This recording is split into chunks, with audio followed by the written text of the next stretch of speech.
What's something that everyone in the world can agree isn't a whole move?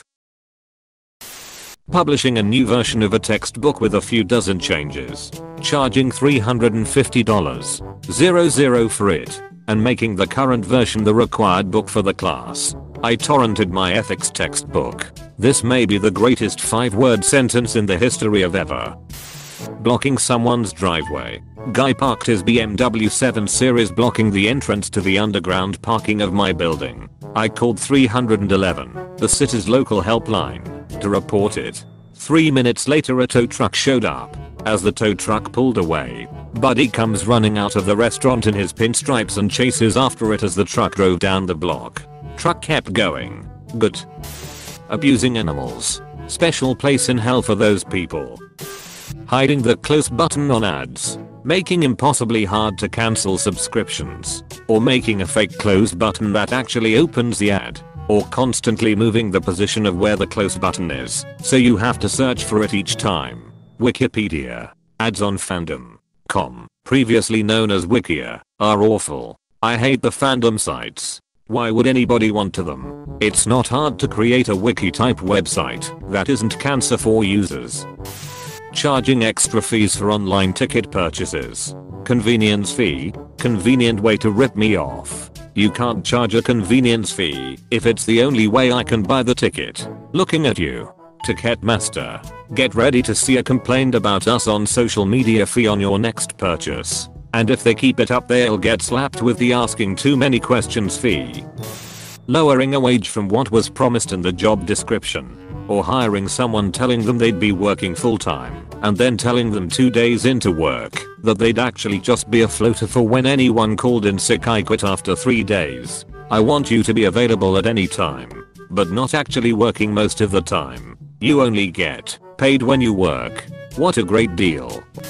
TTing on the seat of the toilet in a public place, and the walls, and the floor, and the ceiling somehow. Former janitor here. I had someone write hi in poop on the wall. That explains the former part. No shitty. Robbing a blind person. I work at a small pizza shop and a blind lady orders from us quite often. She ordered from another local shop a few days before. Delivery driver showed up at her house and took her bills, only to find out she had a bunch of 1s and not 5s. The other pizza shop driver stole her money and gave her incorrect change. Boss found out and went over to that restaurant and talked to the guy who did it and got her money back. It takes a complete a-hole scumbag to give a blind person incorrect change back. Huge props to your boss for calling them out on it and making it right. I was a pizza delivery driver. Some drunk man handed me $30 and I told him, you know those are $10 bills, right? I was a very honest kid back then. This was like 25 years ago. When I was a delivery driver, a regular customer who was an older lady once gave me a $100 note for a $20 order, knowing full well I was only allowed to carry $20 in change and was all I could give her, but it was all she had. Later on I drove past her house on a different delivery and stopped by to return the rest of the $60 she gave me because it didn't feel right to keep it as a tip. Deliberately starting a wildfire edit. Yes, I'm aware that controlled burns are a good thing. It helps new forest grow and prevents wildfires from getting out of control, and are also used as a fire break. That wasn't what I meant. More like starting a fire for the hell of it, or accidentally to do a gender reveal. When I saw that on the news I couldn't believe how utterly stupid and irresponsible it was. Just ugh. Which one? I would add a lol, but unfortunately it's a legit question. The one that caused the massive fire, or the one that acted as a pipe bomb and killed Granny? Like, what's so wrong with popping a balloon and seeing a shower of green? It's a tax deduction. Whoa whoa whoa whoa whoa whoa whoa. Those scam calls that target elderly people to steal their money. Such a weirdly targeted evil. They almost got my sister-in-law, who has severe mental disabilities. The teller at the bank suspected something.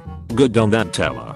They could have just carried on with their day and not given a shit. The issue with that tends to be is that people scammed will be hostile when they are denied the ability to get scammed. I imagine most tellers tried and dealt with an irate customer, ensuring them they knew what they were doing, and then stopped trying.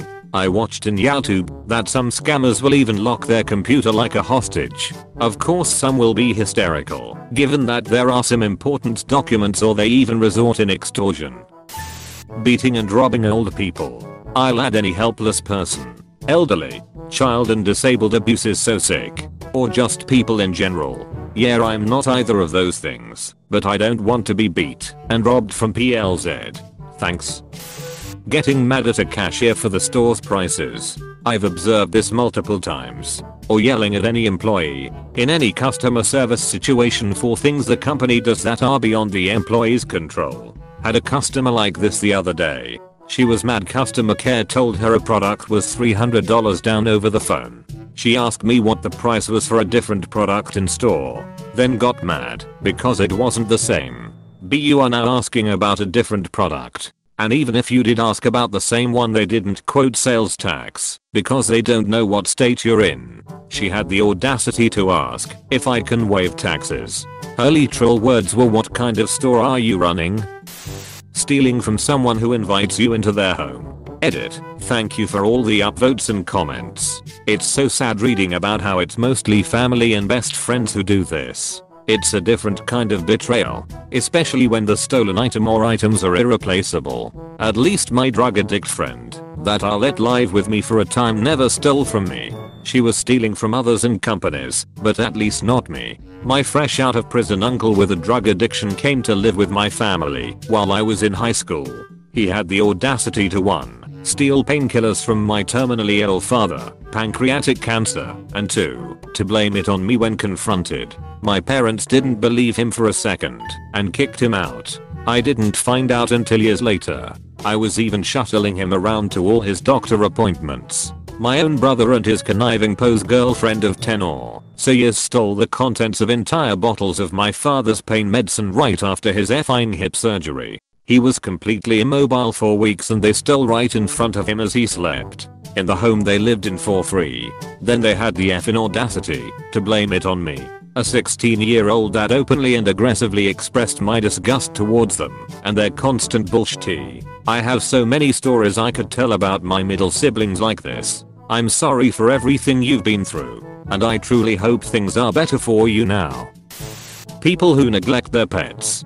Just watched a video of a woman throwing her dog out of the car and leaving the dog with 2 amputated legs on the side of the road. She had another dog in the car, but she only left the dog with amputated legs on the road. What a very sad world we lived in. Want to know what's even sadder? People are doing this on purpose for views and clicks.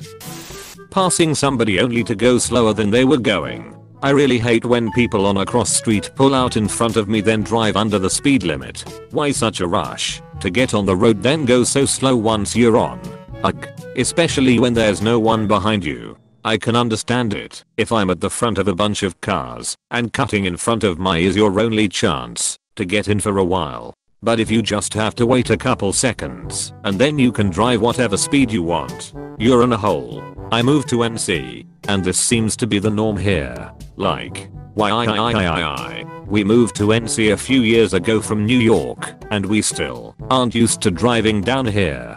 People will cut you off to slow down, but then also everyone runs red lights. Oddly erratic driving. Eating food that is marked with someone's name. I'm John today. Yesterday my name was William. And the day before that it was Lee.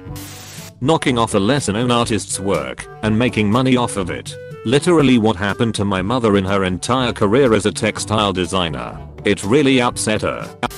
Abandoning pets. A friend owned an acreage he rented out to a nice family. They lived there for 5 years and acquired a lot of critters. I stopped in here and there since I was a farm girl and could do small repairs and check on things. The tenants suddenly moved without much notice one summer, but my friend was fine with their sudden departure since they'd been good tenants and he was ready to do some renovations. I stopped in on my friend's request because he lived hours away to check the mail. I had a weird feeling, like an odd energy. I realized that animals were still around. The yard dogs came to greet me, and I could see sheep and goats frantically milling around the near fence. The small penned animals nearest the house, chickens, rabbits, were all dead in their pens, so I panicked and started checking the others. I went to the barnyard.